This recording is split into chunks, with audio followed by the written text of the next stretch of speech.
Bueno, todos sabemos que Adán falló, pero Dios nunca se rinde y Dios escoge a un hombre y a una mujer que prácticamente ya eran ancianos y además de eso también eran adultos, eran Esther la esposa, Sara esposa. Sin embargo, Dios a través de este hombre y de esta mujer levantó Dios un pueblo, una nación que se llamó Israel.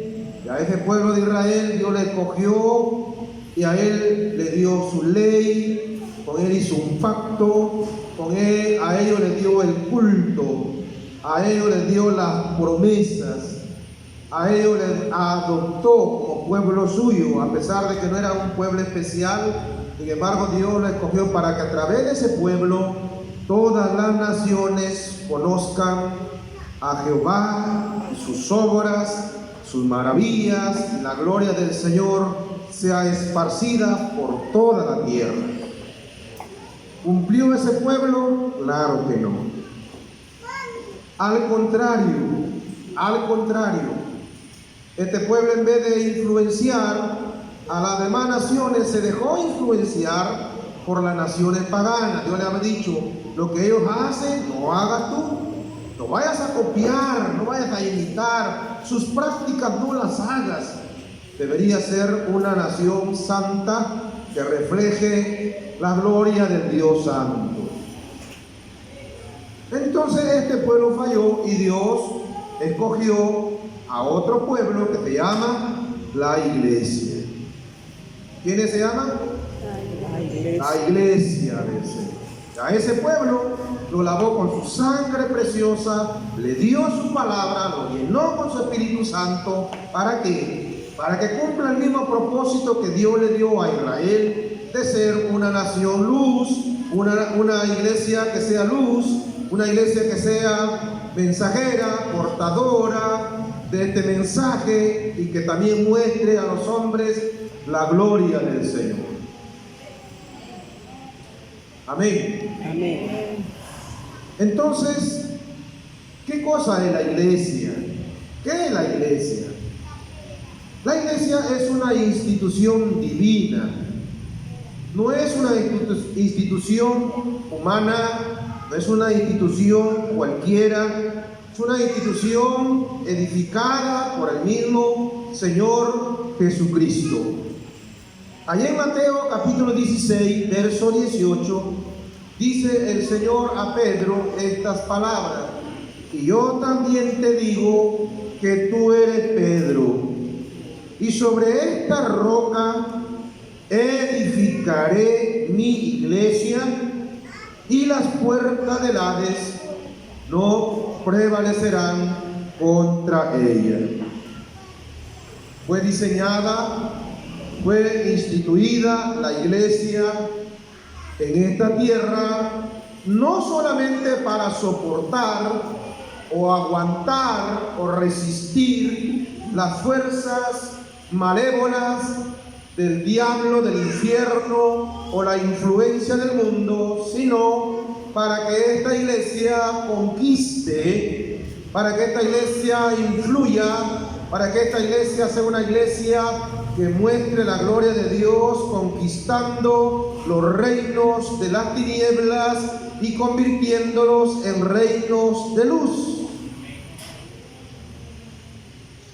Entonces ese es su propósito, hermano. Ese es su propósito. Y esta iglesia que nació allá en Jerusalén, después del derramamiento del Espíritu Santo en Pentecostés, Hechos capítulo 2, una iglesia que influenció, impactó, conquistó el mundo de aquel entonces conocido. Se dice que esta iglesia en ese primer siglo ya tenía 50,000 miembros. No dicen amén. 50,000 personas que conocían y adoraban al Cristo que había resucitado. Maravilloso. Si ya nomás en Pentecostés se convirtieron 3.000 personas. Y luego cuando un cojo fue sanado, Pedro predicó y se convirtieron también. Ya, hermano, esta iglesia conquistó a ese imperio romano, ese poder político y también ese poder cultural que existía en ese tiempo, los griegos. Dos culturas, griega y romana. Pero el evangelio penetró y conquistó a ese mundo de aquel entonces, hermano. Por eso el mensaje de esta noche que quiero predicar es las funciones de la iglesia que conquista su comunidad.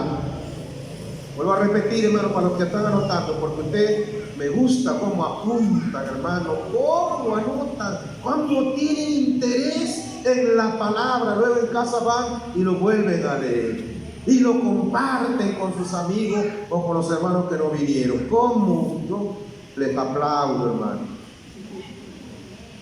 Entonces, una iglesia que es conquistadora de su comunidad debe cumplir estas siguientes funciones, que las vamos a conocer en esta noche.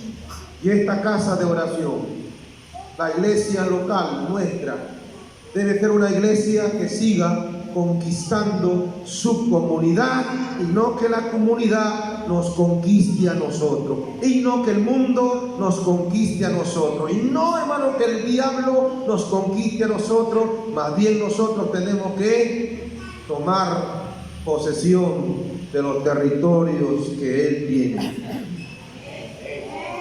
Entonces, hermano, vamos a conocer la primera. Espero que usted no haya cerrado su Biblia en Hechos capítulo 2, en el verso 42. Y la primera función de nuestra iglesia, la iglesia bíblica que conquista su comunidad, será una iglesia que cumpla una función didáctica, una función de estudio, una función de enseñanza, una función de doctrina, una función de aprendizaje, una función de discipulado. Esa es la función de nuestra iglesia, ser enseñada, que tenga como fundamento la doctrina de los apóstoles. Escuche bien esto, hermano, porque una oportunidad, una hermanita se nos fue de la iglesia, como muchos se van, y respetamos nosotros. Le encontré a la hermana y le dije: hermanita, ¿qué pasó? ¿Por qué se fue? ¿Por qué nos dejó? Es que, pastor, ustedes no tienen doctrina. ¿Cómo que no tenemos doctrina? Es que ahí, hermanos, los hermanos andan con zapatillas. Es que ahí los hermanos andan con pantalón jean. Las hermanas usan arete. Y los hermanos jóvenes usan bermuda. Y por los huecos, por las mangas de la bermuda se meten los demonios. Le digo, hermanita, eso no es doctrina. La doctrina es salvación, regeneración, arrepentimiento, santificación, segunda venida de Cristo, doctrina de la fe. ¿Acaso usted no cree eso? ¿Usted cree en Jesucristo? Sí, pastor. ¿Quién le enseñó eso? Nosotros. ¿Usted es arrepentido? Sí, pastor. ¿Quién le enseñó eso? Nosotros, que se arrepienta. ¿Usted espera a Cristo que venga? Sí. ¿Quién le enseñó eso? Nosotros. Esas son las doctrinas fundamentales. Entonces la iglesia primera o la iglesia primitiva tenía como fundamento la enseñanza, la doctrina de los apóstoles, dice aquí la palabra del Señor. Por supuesto que en esos primeros años de la iglesia no había todavía las cartas doctrinales de Pablo, de Pedro, de Juan, de Judas. Ellas vinieron posteriormente. Entonces, ¿qué era lo que ellos aprendían? ¿Qué era lo que ellos estaban recibiendo como fundamento? Eran las enseñanzas de Jesús, eran las enseñanzas que Jesús había estado predicando, y a eso se agregaban también algunas citas bíblicas o pasajes del Antiguo Testamento que Jesús siempre estaba usando en sus sermones. Y yo quiero decirte en esta noche que lo que Jesús enseñó son doctrinas, ¿o no? Usted lea el Sermón del Monte y encuentra profundas enseñanzas para nosotros, de enseñanza de carácter moral, espiritual, también social. Encontramos tanta enseñanza en la doctrina, en las enseñanzas de Jesús. Por eso que había una obra patrística, o sea, de los padres de la iglesia, que se llamaba didaché. Y esa palabra didaché quiere decir didacta o enseñanza. Y esa enseñanza circulaba en esos primeros años en la iglesia primera. Y eso lo estaban entonces transmitiendo los apóstoles a la iglesia del primer siglo. La función didáctica. Por eso, hermano, usted como cristiano tiene que anhelar, aprender, conocer, ser enseñado, hermano. Tenemos que tener interés por la palabra, por las escrituras. Tiene que haber hambre espiritual. Está bien, hermano, la alabanza. Está bien, hermano, cantar, gozar, levantar las manos, remolinear. Qué bueno, hermano. Pero también las Sagradas Escrituras son el fundamento de la vida cristiana. Si no tiene fundamento, no va a durar. No va a durar, hermano. Miren lo que la iglesia del Señor, Hechos 17, verso 11, con nuestra iglesia tenía ansia, deseo de conocer la palabra. Hechos 17, 11, dice así la palabra. Hechos 17, 11. Hechos capítulo 17, versículo 11. Y estos eran más nobles que los que estaban en Tesalónica, pues recibieron la palabra, ¿qué dice? Con toda solicitud. Qué pena que haya hermanito que dice, ya para qué ir, ya conozco, ya la sé, ya esos mensajes ya los conozco. La iglesia dice que recibía la palabra con toda solicitud, con hambre, con ansia, con deseo. Era la actitud de la iglesia, escudriñando, ¿qué dice? Cada día las escrituras, para ver si estas cosas eran así. Amén. Era un estilo de vida.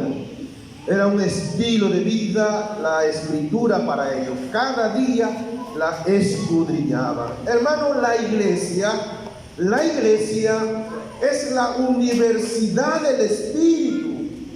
Vuelvo a repetir, hermano, la iglesia es, así como usted se va a la Vallejo, a la Católica o a la UTP, aquí la iglesia es la universidad, pero para prepararle espiritualmente. Amén. Que vale que usted conozca todas las ciencias, hermano, y su espíritu está muerto. Por eso que la iglesia es la universidad del espíritu. Y aquí se enseña para que usted alcance madurez espiritual. No se quede un niño, no se quede un niño estancado ahí, sino que usted alcance madurez espiritual. Y Efesios 4:13 habla el apóstol Pablo que Dios instituyó apóstoles, maestros, profetas, pastores, evangelistas, a fin de perfeccionar a los santos. Los pastores no estamos aquí, hermano, para distraer, entretener. No, hermano, estamos aquí para entrenar. Perfeccionar significa capacitar, para que usted crezca espiritualmente, a fin de que usted llegue a la unidad de la fe, para que usted conozca al Hijo de Dios, para que usted llegue a ser un varón perfecto a la medida de la plenitud, a la medida de la estatura de la plenitud de Cristo. Eso es el propósito, hermano, que no pase los años aquí siendo un creyente neófito, sino que usted alcance madurez. Pedro también dice lo mismo en 2 de Pedro 3:18, antes bien crecer en la gracia y el conocimiento de nuestro Señor Jesucristo. Qué pena que los creyentes saben más de Ronaldo, más de Messi, más de tal cual jugador, pero de Cristo casi nada no estamos conociendo. Amén. Amén, como dicen amén. La universidad del Espíritu y la iglesia, para que aquí usted se capacite, para que Dios lo use, para que no sea un cristiano sin fruto, sino que Dios lo use aquí. Y son los cristianos que más se preparan, los que Dios va a usar. Hay creyentes que dicen, no hermano, si el Señor pone la palabra, sí, pero pone la palabra que usted la tiene guardada en su corazón. Porque si no hay nada, ¿qué va a usar el Espíritu Santo? Entonces, ¿quién fue Pablo? Un hombre que fue instruido a los pies del mejor teólogo en ese tiempo, llamado Gamaliel. ¿Quién fue Timoteo? El alumno del apóstol Pablo, que le dice Pablo en 2 Timoteo 3:15 que desde la niñez ha sabido las sagradas escrituras, las cuales te pueden hacer sabio para la salvación. Qué pena que yo no conocí a Cristo en mi niñez, hermano. Ya lo conocí cuando tenía 25 años, desperdicié 25 años, pero aquí hay muchos papás que tenemos hijos chiquititos. Enseñen las escrituras y lo hará sabio para salvación. Amén. No le dé celular, hermanito, como ayer predicaba. Al niñito de 2, 3 años ya le da celular, ya tiene su celular, el chulo está ahí mirando y ya están jugando el Charlie. Ayer un niño me dice, pastor, ore porque en mi colegio ya los niños están jugando Charlie. ¿Qué están buscando? ¿A Dios o al diablo? ¿Me escucho? Por eso, hermano, usted enseñe la palabra a su niño. Moisés fue un hombre instruido, no fue cualquiera, por eso que fue un gran líder. Uno de los más grandes líderes de Israel y del pueblo de Dios es Moisés. Instruido primero por sus padres y luego instruido en la mejor cuna de la civilización, Egipto. Todo el conocimiento Dios lo usó cuando le llamó y le reveló todo el consejo de Dios allá en el monte Sinaí. Entonces la función didáctica, la función de la enseñanza, Pablo le dice a Timoteo, 1 Timoteo 4:16, ten cuidado de ti mismo y de la doctrina, persiste en ello, pues haciendo esto te salvarás a ti mismo y a los que te oyeren. Hermano, estamos viviendo tiempos de apostasía ya. Estamos viviendo tiempos, y Pablo ya decía que desde la misma iglesia se levantarían falsos profetas, cuanto más ahora, hermano. Hay mucha enseñanza que circula por este aparatito y muchos hermanitos están poniendo amén a lo que esos predicadores dicen. Por eso la iglesia tiene que conocer la doctrina de los apóstoles, la palabra de Dios. Amén. Porque una falsa doctrina te puede llevar al infierno. ¿De acuerdo, hermanos? Entonces debemos estar firmes en la doctrina, la función de una iglesia que conquista el mundo, que no se deja influenciar por el mundo, sino que está conquistando a este mundo, a esta comunidad. Es una iglesia que es enseñable. Una iglesia cuya función es una función didáctica, de estudio, de enseñanza. Por eso aquí, Casa de Oración, estamos fomentando la enseñanza. Hay allá y aquí, y allá que no vino la hermana, pero estamos fomentando el discipulado para que usted sea un cristiano estable. La segunda función de la iglesia que conquista su comunidad es una función de koinonía. Bueno, esta palabra es una palabra griega que significa comunión. la palabra comunión. ¿Qué dice Hechos 2:46? Veamos Hechos 2:46. Dice: y perseverando unánimes cada día en el templo y partiendo el pan en las casas, comían juntos con alegría y sencillez de corazón. El verso 42 dice: y perseveraban en la doctrina los apóstoles, en la comunión unos con otros y en el partimiento del pan. Comunión. La iglesia es una asociación que está basada en la hermandad. Todos aquí somos hermanos. ¿No me escucharon? Todos aquí somos hermanos. Aquí no hay jerarquía.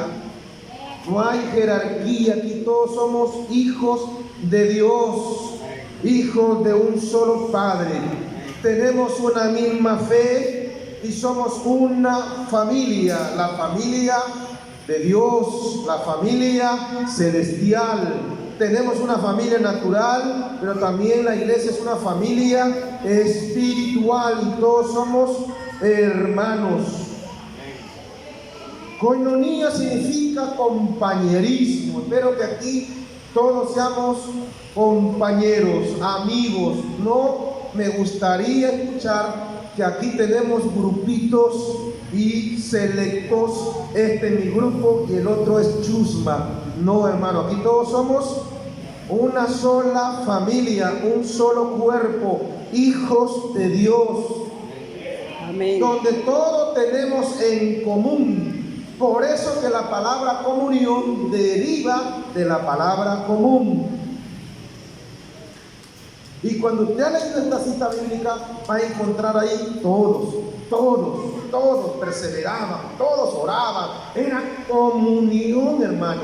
Y ese fue el deseo de Cristo cuando estuvo en la tierra y por eso Él oraba. Y ahí en Juan 17, en la oración que se denomina sacerdotal, Jesús en el verso 21 ora estas palabras. Dice: para que todos sean uno, como tú, oh Padre, en mí y yo en ti, que también ellos sean uno en nosotros, para que el mundo crea que tú me enviaste. La unidad impactaba a la comunidad. La unidad de estos cristianos impresionaba y se quedaban maravillados. Y era una puerta abierta para que ellos puedan también aceptar este mensaje. Pero una iglesia dividida, una iglesia fraccionada, una iglesia partida, no es de bendición. Por eso la iglesia que ha de impactar a este mundo será una iglesia que vive en koinonia, que se aman los unos a los otros como Cristo nos amó.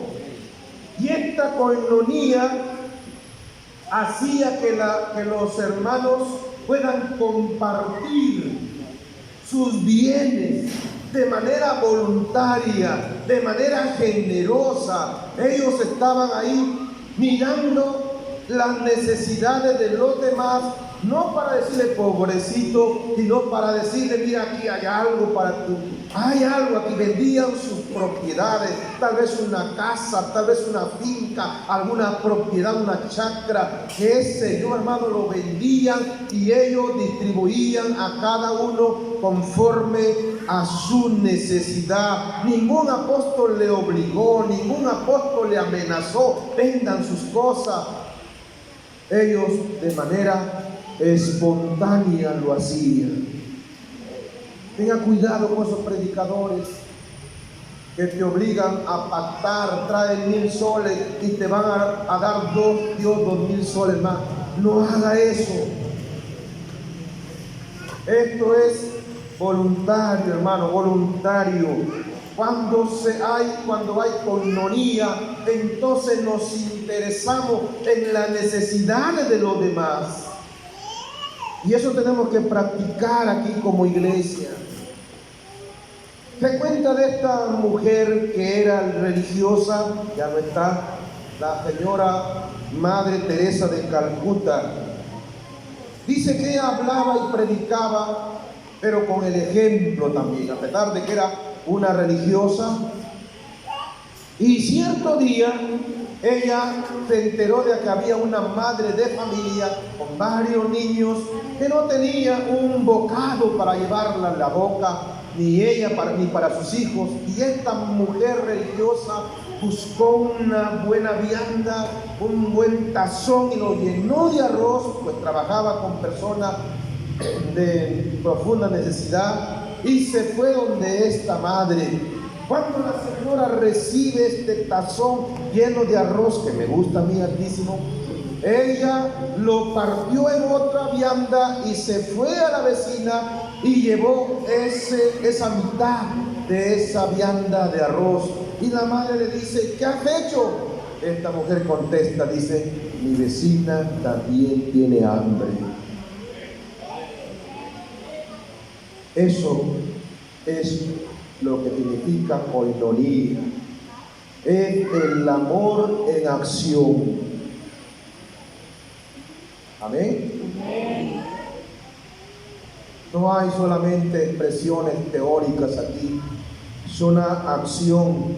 Entonces el amor en el poder del Espíritu Santo vence el egoísmo, porque hoy vivimos un tiempo de mucho egoísmo, todo centrado en uno mismo. ¿Qué importa al demás con tal que yo esté bien? Al resto no me importa. Esa es la filosofía del mundo, pero en la iglesia debe de haber koinonía. Por eso que esta iglesia que practicaba la comunión, la koinonía, jamás fue destruida. El diablo intentó destruirla desde ese tiempo con persecución, pero ellos se juntaban, se unían, oraban juntos y Dios les daba valor y Dios les daba denuedo. Y eso impactó a la comunidad romana, porque ahí había esclavismo, maltrato y egoísmo, y esa gente entonces quedó impresionada por esa vida de comunión de la primera iglesia. Quiera Dios que seamos igual nosotros, que estemos impactando al mundo con nuestra unidad. Amén. ¿Está comprendiendo? Amén. La función de koinonía, armonía, unidad, compañerismo. La palabra nos manda llevar las cargas los unos de los otros. Y una iglesia unida, hermano, jamás el diablo la va a destruir. Pero el diablo usa siempre sus armas, y su arma para destruir la iglesia son las divisiones. Se cuenta de una invasión. Un grupo de personas había invadido un terreno para construir casas, así como un pueblo joven. Y entonces se reunían todos ahí para acordar qué nombre ponerle. Y bueno, uno iba opinando. Uno decía: hay que ponerle Sarita Colonia, otro decía: hay que ponerle Nueva Esperanza, otro Nueva Jerusalén. Y todos comenzaron ahí a opinar. Y uno decía: no, a mí no me gusta ese nombre, no, a mí tampoco me gusta. Y se agarraron a pelear, bronca, puñete ahí, porque no se ponían de acuerdo qué nombre poner. Y el que estaba dirigiendo esa reunión les grita: oigan, que no pueden tener armonía. Si quieren en este momento, todos dijeron: ese nombre hay que ponerle, armonía. Somos diferentes todos, pero en el Señor somos uno solo. Amén. Y como esta guitarrita tiene no sé cuántas cuerdas, todas tienen un sonido diferente, pero todas emiten una hermosa melodía. Que nuestra iglesia sea una iglesia unida, aunque somos muchos y de diferentes caracteres, temperamentos y nivel cultural, social. pero todos somos un solo cuerpo en el Señor. Amén. La iglesia que de ahí ha de conquistar esta comunidad chulucanense será una iglesia que vive en coinonía, una función de coinonía. La tercera función